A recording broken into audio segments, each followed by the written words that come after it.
Small. Wow, tiny. You are currently listening to Tiny Table, where we explore TTRPGs you might not have heard of. Whether big or small, we hope to cover them all. Because we know that great things can come in tiny packages. Hello and welcome to Tiny Table, where no game is too small. From rules to rolling to review, we teach RPGs so you can play too. And today, I am very excited to introduce the designer of Black Mass, Will Jobst, for our interview. Thank you so much for joining us. Welcome, it's so Will. nice to be here. Thanks for having me. Of course. Of course. If you want to start with just a brief introduction for yourself. Yeah, I'm Will. I'm a tabletop game designer and publisher. I'm one half of Good Luck Press. We make boutique role-playing games. I kind of say that we're like a repertory theater, and the games are the cool movies that you might go see. Oh, I love that. Nice. Yeah. Beautiful. You're in New York. Well, I think it's like the IFC. We would be the IFC. Nice. Good thing to be. Yeah. Well, we had an absolute ball playing this game. It was a complete delight to get to dive into the messy heads of Catherine and Lydia and all their various personae. So we got some juicy questions here. We'll jump right into them. To get us started, this game is very deeply tied to Massachusetts history. We want to know a little about what sparked your interest in gamifying the Salem witch trials from the perspectives of would-be witches. We'd love to hear about both of your personal inspirations as well as elements you discovered in researching this game. Yeah, absolutely. It's super tied to Massachusetts. All the photography is from like Marblehead and Salem and outside Boston. I lived in Boston at the time. I went to school there. And I'm very interested in history, and so seeing The Witch by Robert Eggers and then combined with like The Crucible and like further research really made it a very lush topic to make a game about. And there are other role-playing games that are concerned with like witches and stuff like that, but in the kind of witch hunter general vibe of like 70s exploitation movies. And I felt like there was a really nice space for a literary might be a word for it, but like a kind of character exploration study of two suspected witches.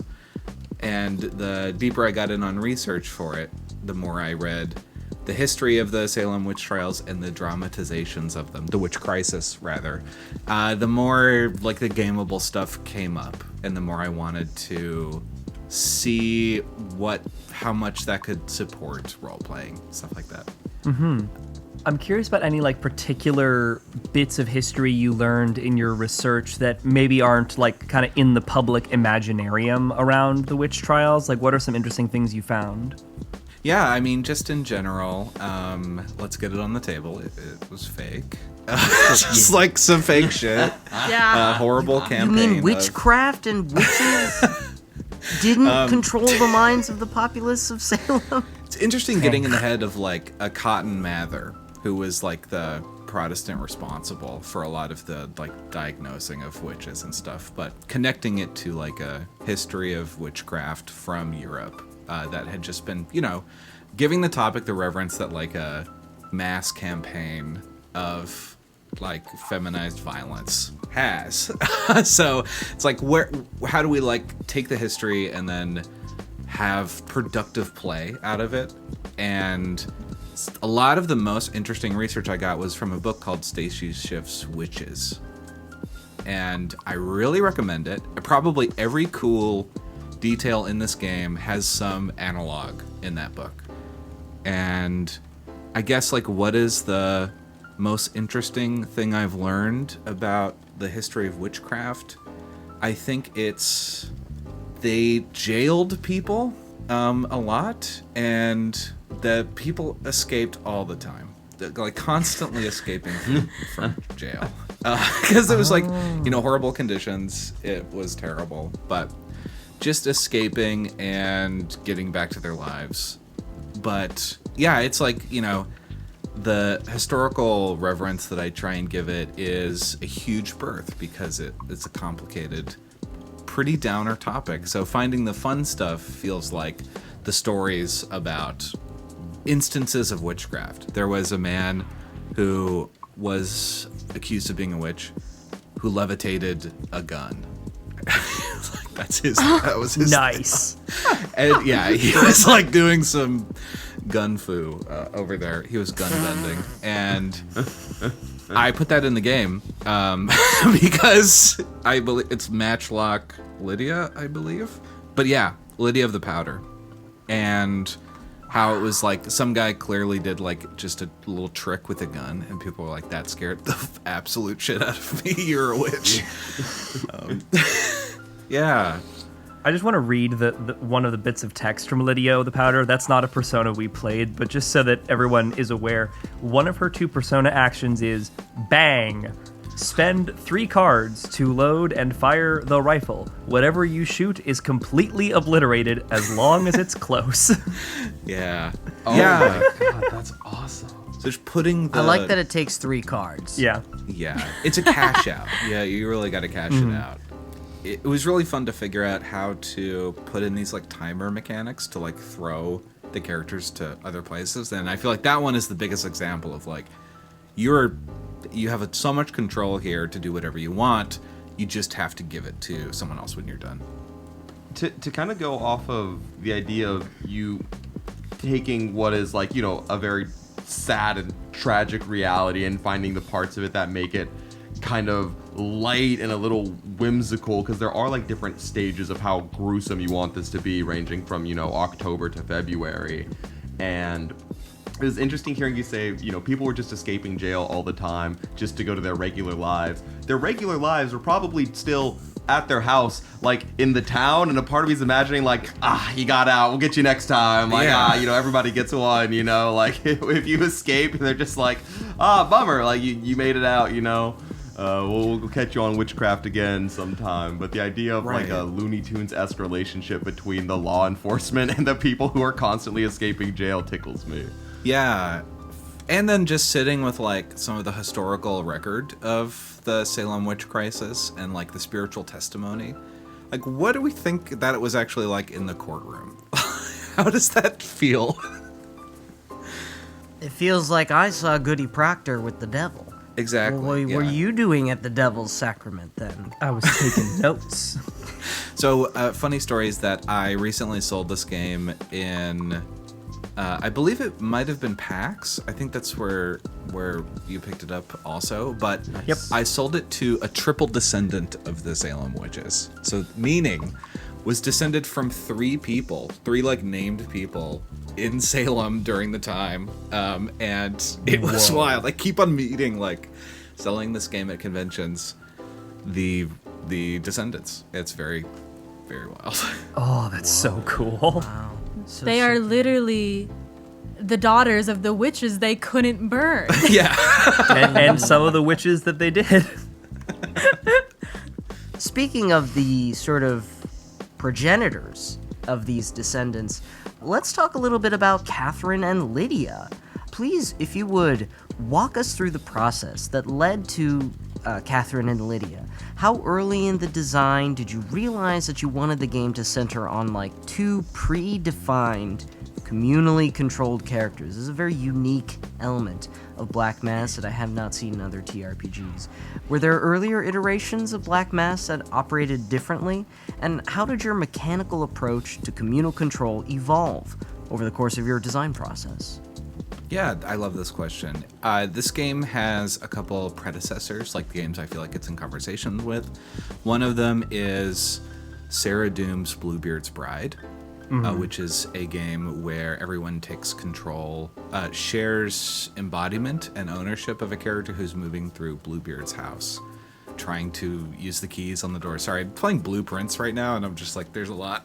There's a lot in there. Oh my god. Also, Do you like Northern recurring, Lion? Yeah.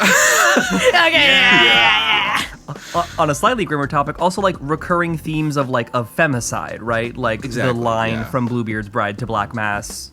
They also both start with B. It's all coming together.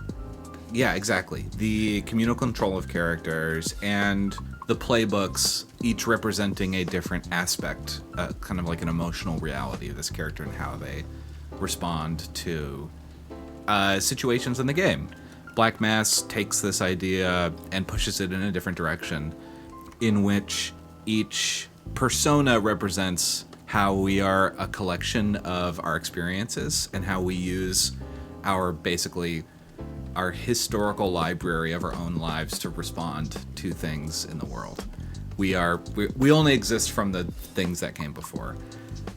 And finding the line between that and a game called Masks of the Mummy King by Nathan D. Paletta, where you play tomb robbers who wear these masks that they are collecting, but the character sheet has two sides that you then put together. And Black Mass similarly is a game where you're taking these two things and putting them together and finding all the linkages between there. And so I feel like this game is like a child or a sibling of these that feels in that kind of design space, finding a cool theme and a cool set of mechanics and just pushing it forward there. So yeah, experimental conditions being like, can we have a satisfying game where we are all sharing ownership? Games like, I'm sure you might have heard of Everyone is John. Yeah. a little bit of a troubling topic for a game that we all play like these different, get it twisted.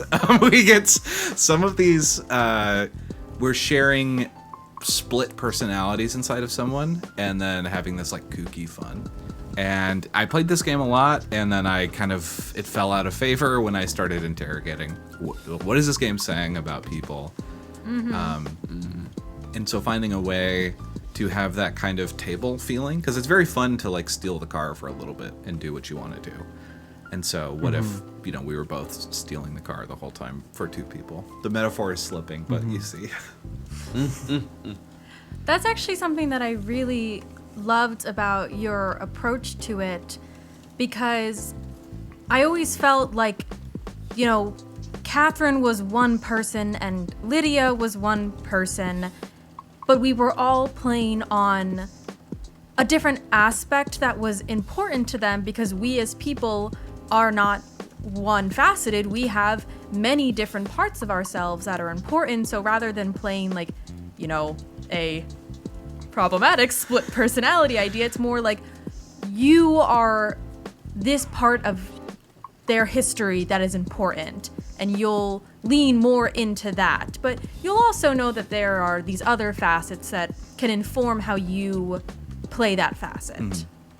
It also came up, I think, very seamlessly. We had some lovely kind of harmonies in the choices of personae we chose. Like, we had Skylar, you're fittingly our audio person. Both of the persona that Skylar picked were the respective musical personae of the two girls. And we had the moon piece and the morning star also kind of forming that rhyme together. So a lot of there's a lot of very subtle harmonies between the characters that if you choose to highlight them in tandem, you can have some very interesting moments like that. Something we highlighted during our post-mortem is that because of the nature of having one person controlling one persona's cairn at a time, your persona of any given character will get to interact with every other persona of the other character except your own, which provides some very interesting dynamics at the table as well. Yeah, some game designers call it like a combinatory nightmare. Like they're just kind of tracking all of it. But I felt like in the design process, just bringing them to this like convincing reality of what they are, because a lot of the Catherine ones are based on her social relationships with just people around her, family, friends, enemies. And Lydia's are about like, classic weird girl status, classic weird little girl doing her thing. We have to stand. But how she can break a lot of rules, and it's fine. And Catherine has reached the age where being different or rule breaking is a social stain that will never rub off. I played Lydia O the Toad, and I was quite pleased to have that little buddy with me, who I named Buttons. Oh my god. I have the art like right behind me from it, but the artist Kate Lissette is from Massachusetts as well. And when she was illustrating the interiors, I found her work in like a local zine fest in Boston and was like, this is amazing. she just like drew the frog in the basket. There are a couple things that she just included as just felt like this character had, and so it felt like a design collaboration that's very exciting, where the artist is on the wavelength and I'm on the wavelength with the artist, and we kind of move forward with the reality there together. It's really cool. I love that. I love that. So, kind of speaking of art and all of that, tarot features heavily throughout Black Mass's mechanics, providing symbolic order in Acts 1 and 3, along with hard mechanics in Act 2. However, the rules never explicitly instruct players to look into the original meanings of the cards. How much or how little did you intend for players to divine in the traditional sense? What have you discovered through design and play about the ties between witchcraft and roleplay? Yeah, very cool question.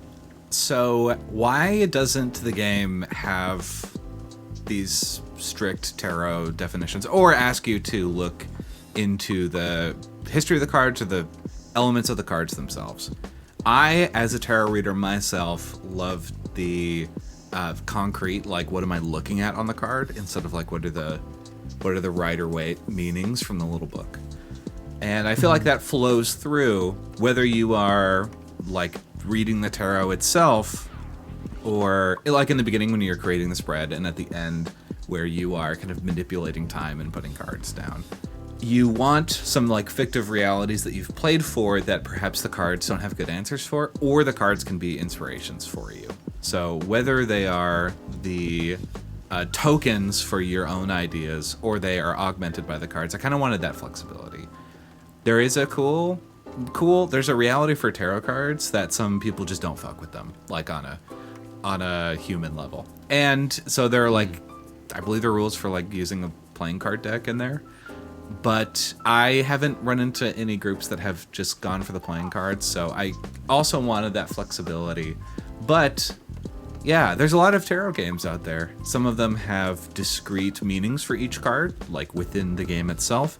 And some, like my co-publisher's Auspex, which is a game about reading tarot, that's all about investigating your own deck, really diving deep into that information. But designing with cards is a very tricky process, because even a single playing card holds so much meaning in it, and the relationships between cards hold so much meaning, whether it's a pair or they have the same color or they're in an order, that it's more about what you don't design with. Like, what are you excluding from the question of the game? And I think for me it was, if you love tarot, you're gonna never be able to turn it off. And if you're indifferent, it's just a token for you to use. As someone who has a tarot card tattooed on them, I had a lot of fun reading into all of the meanings. Which card? I have the Five of Cups, which, Cool. in my opinion, the original art is maybe not as pretty for a tattoo on my body, so we reimagined it, but I just loved the meaning of the card reversed, that I thought it'd be fun to tattoo on myself. Awesome. We'll pay someone to tattoo. I didn't do a stick and poke. As a tarot guy myself, we use the traditional Rider Waite, although I was like, ooh, maybe we should use a different deck, but I think there's something really iconic about those images, and I like how this flexibility is there. I know there are people who are like, I don't believe in that, I don't like that, you know, there are like people who are not into astrology in the same way, they rebuke it. So I'm glad that you included that, but there are, as you mentioned, a lot of tarot games, and it's kind of like Dixit, where it's like, these are concepts, these are ideas, right? These are images that evoke an emotional story response.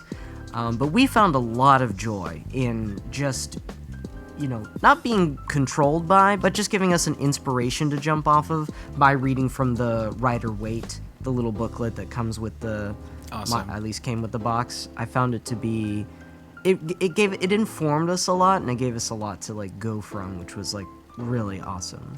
It's also a nice extra challenge too. Yeah. Like to Yeah. have that challenge of like, oh, I'm gonna like also incorporate that prompt. Dare accept it. Let's go. It is kind of funny to me, the idea that people would come to Black Mass and be like, all right, I'm going to play a game about inhabiting the multiple aspects about two little freak girls who are not witches but also definitely witches as they go to commit their first like satanic ritual out in the middle of the woods. But I kind of draw the line at tarot readings. That's a little much for me. Yeah, I mean, everyone's, just like these characters have a lot of experiences that build them. I just know about people who like just wouldn't touch it if it didn't include that, or like, So it's an easy enough, paragraph for that eventuality. Better to have the accessibility. Exactly. The first RPG I ever designed, I think exactly 2 years ago today, actually, at date of this recording. Happy birthday. Happy birthday. I made a game called Ride or Wait, which is a tarot game about like waiting for the bus that was like trying to give like that one episode of SpongeBob where he's stuck in like the deep sea in rock bottom. Thank you. Yeah. And it's like the various strange and confusing characters who emerge from the bus get inspired by the tarot deck. I need to read that. I will send it to you. Great. There's a final element to this question before we move on to the next one that I kind of want to touch into a little bit more, which was the sort of the relationship between witchcraft or magic and role play. Magic spelled with the G and the J and the Y and the whatever. The real deal. Yeah. Because when we were playing this, as tarot is wont to do, and as the human brain is wont to do, these sort of natural, almost numerological associations came up, sequences, patterns, that were very it felt like magic. It felt electric and alive. How do you feel about the relationship between kind of magic and roleplay?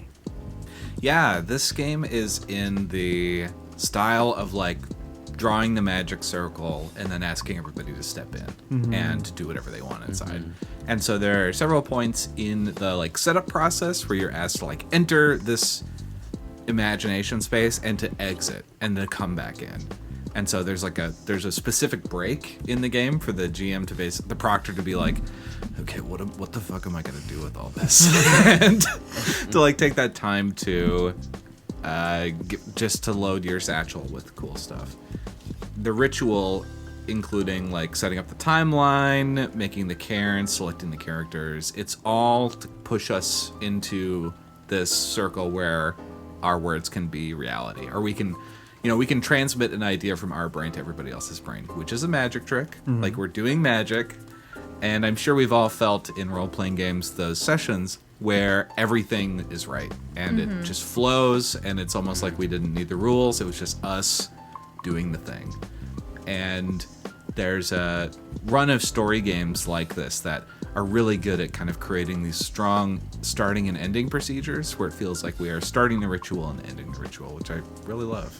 I love that. That's awesome. I need to reread the original Magic Circle essay because it has been, I think, a decade since I have actually read the damn thing. Yeah, it's cool. Well, with the idea of magic, I am a large fan of chronomancy, so tying magic into time, we kind of realized something during the Black Mass at the game's climax, where both Lydia and Catherine are free to distort time, rewriting previously established events in the narrative. We were really curious about what the thematic intent was behind this choice, and what would differ in a Black Mass that looked only forward, with the past set in stone. Yeah, specifically the end of the game during the Black Mass where you are going back to the timeline, recontextualizing your history and the events that happen, and also just changing things in the past. You have this very wide license to wreck as much shit as you want. And it feels like after the being in the forest and the tension of that, it's this big release moment where you are directly confronting those things. It's the moment where you have gained freedom of your life and your choices, and you go back and I've had people destroy the world in this part where they just crack the earth open. Massachusetts was pretty fucked up by the end of ours, I'm not gonna lie. Yeah, good. Yeah. I think Salem was occupied by an army of shadow children. Yeah, that's awesome. Yeah. What was the intent behind this choice? I think I would say to provide that release of tension. I think to The Witch, the movie, where we finally join in the levitating witches at the end, and how there's so much like potential there. There's so much imagination, and you know, I think that the very powerful thing about the movie is that when you see all the witches floating in the air, and that spoilers for The Witch, by the way. Sorry. There's witches in it. There's witches. It's like it confirms everything that you thought, and very, very cool moment. I think it's a nod to that, but also using the timeline that you've created and going back and rewriting your story.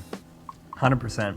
And it feels a little bit like thematically tied into some of the stuff you were talking about earlier, where the personas are defining our characters based on their own histories. So almost unspooling that at the end feels kind of like an appropriate climax point to that as the foundation of the narrative. Yeah, it was very cool because I played numbered Catherine, and a lot of the things that she can do in the Black Mass is literally being like, you're dead, you're alive, you're this. And it was so fun to just get to be like, the preacher's dead and our friend's back to life and we're doing this. And okay, Lydia the Toad, make everything the lake. That's awesome. I feel like your intention to give that release, to give that euphoria and that freedom really comes through in a lot of the writing for the different like Black Mass statements. Like I remember, not in exact detail, but the combination of Dulcimer Catherine and Lydia O the Whistle is they're like, I'm going to be doing everything in harmony with what I want. Like this is my desire, this is by my design.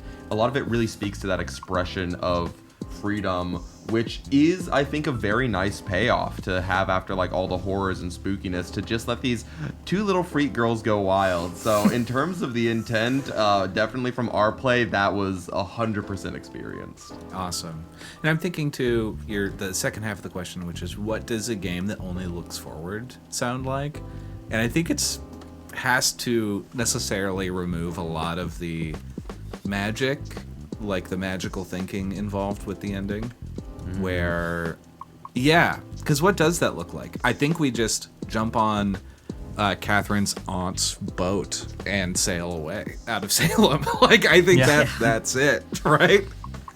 I think of the, that's in a December game, which is like the historical, not so much the Blood on the Snow of February, and we're going to talk about the month stuff on the Patreon episode. Back the Patreon, everybody. But I feel like, as opposed to the October, which is like your high witchiness, very Halloweeny witches, the Hocus Pocus edition, the December one, you would actually just make those plans. You would put that stuff into your past, because it's just a new memory that you're uncovering with your characters. I like that framing, that the rewriting of the past can have different levels of like diegetic material impact, and that matching it to the month or matching it to the season can have some influence on that. I think is a good thing to keep in mind for subsequent play as well, because on repeat plays in the future, this feels very much like a great like play it once every Halloween kind of game. Yeah. And finding those different nuances in what seems at first to be kind of a singular arc can be a great way to uncover like the kind of hidden nuances of this game. Yeah, and you might just like get even more destructive and transformative in every part. You just have the license. You're like, oh, now I know how to play. Let's go. True. And I like how much license is given in those Black Mass statements at the end. Like, even for a first-time player, they let you know that you really should be cutting loose. Like, it's saying things like, you can crater the moon, confuse time, and steal the night's light. And it's like, okay, this isn't little stuff like, oh, you can get, my first wish is for a little more money, please. Like, it really wants you to cut absolutely loose right from the get-go. Yeah, absolutely. And in the game, you've been taking turns, like, piloting the characters, and now it's your time to, like, the ultimate piloting of the reality. Yeah, it's not like you get to the Black Mass and you're like, cool, now I can cast a cantrip. It's like, if we're talking D&D terms, you instantly get 9th level spells. Sure. Like, as soon as you make it through the woods, Yeah, it was something that we talk about in the postmortem, that at first the freedom, it was almost like, wait, what? Like I don't have to like roll anything or whatever to be able to do it. And once we kind of got into the rhythm, it did feel so freeing, and it did feel like I'm distorting reality and no one can stop me. And it was very cool. It was very fun once you accept the freedom, which feels very thematic. In world, I had the devil show up and tell them to indulge more, because like they were starting quite tepid in a way that I almost imagine a harrowed and frightened and like chilly and starving Lydia and Catherine in the wood would be, where, you know, they're making wishes to solve their immediate issues, to resolve, you know, immediate emotional crises. And I had the black goat show up and be like, yo, you should go nuts, because this is your Let's chance. go. Like, it's time to... Wouldn't you like to live deliciously? And that's when we started to get armies of shadow children taking over Salem. Black Phillip told me to turn up.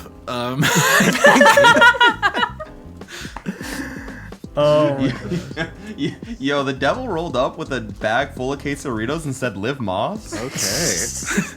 Yeah, I feel like in the woods there's a moment that feels like the characters get the kind of like animal reflection in their eyes of like becoming, like, use it finally coming into their abilities and dealing with what they find, because there's, you know, things on the character sheet. It's a dense character sheet, and as you're working your way through it, there are these bombs on it that you find which come out there, and it's very fun. 100%.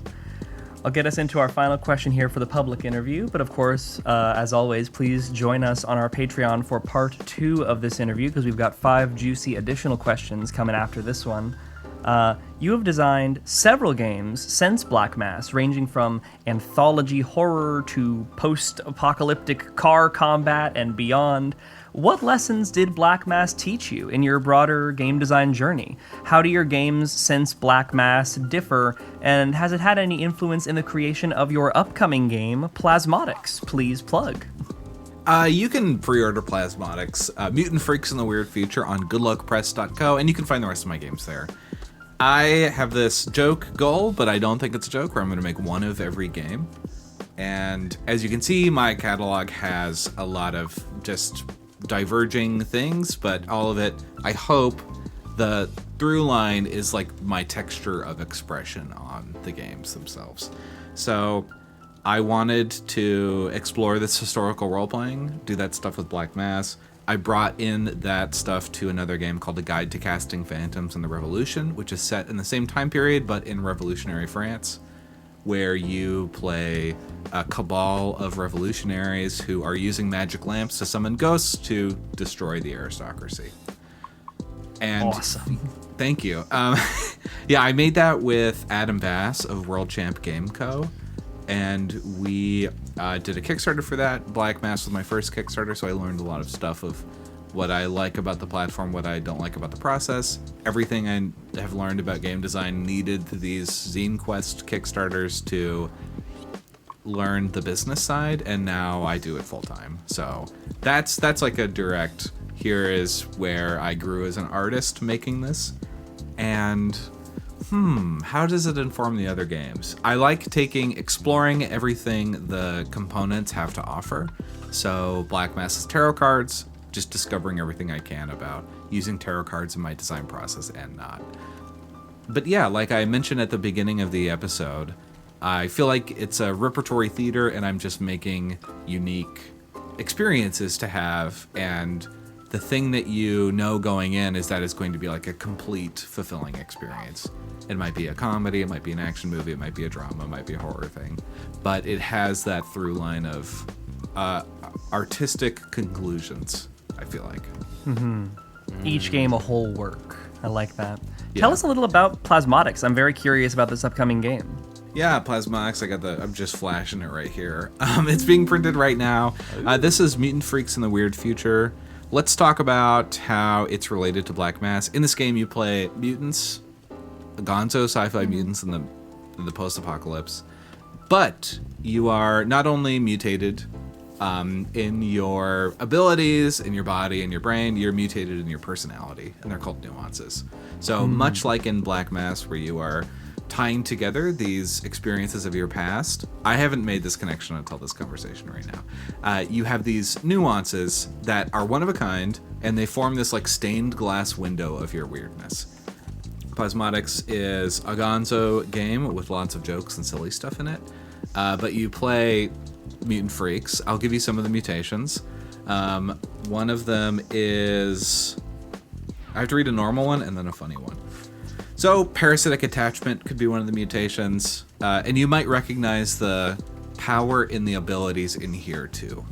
Parasites glom on to a host for fame and gain. Choose one. You are the parasite and can feed on ideas, feelings, nutrients, and more. Or, your collection of parasites help you deal with the trials and tribulations of daily life. And they get to even weirder ones like second location. Whenever there's a place, you can find a second, much worse place. And so just having this super heightened fictional power here, I feel like is related in these two games. But yeah, Plasmodics, you can pre-order it now at Good Luck Press. Fantastic. Wow. That's so good. Cannot wait to give that game a spin. Well, Will, it has been an absolute pleasure having you on here for this first half of the interview. Thank you so much for these wonderful insights regarding Black Mass.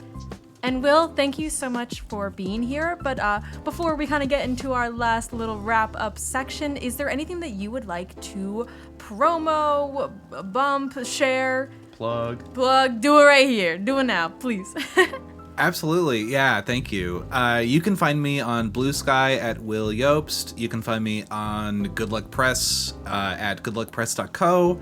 All my new stuff will be there. Got some exciting stuff over the summer, including putting out Plasmodics, and then my fashion game, Big Grave Fashion Fantasy, will be hitting Kickstarter as well.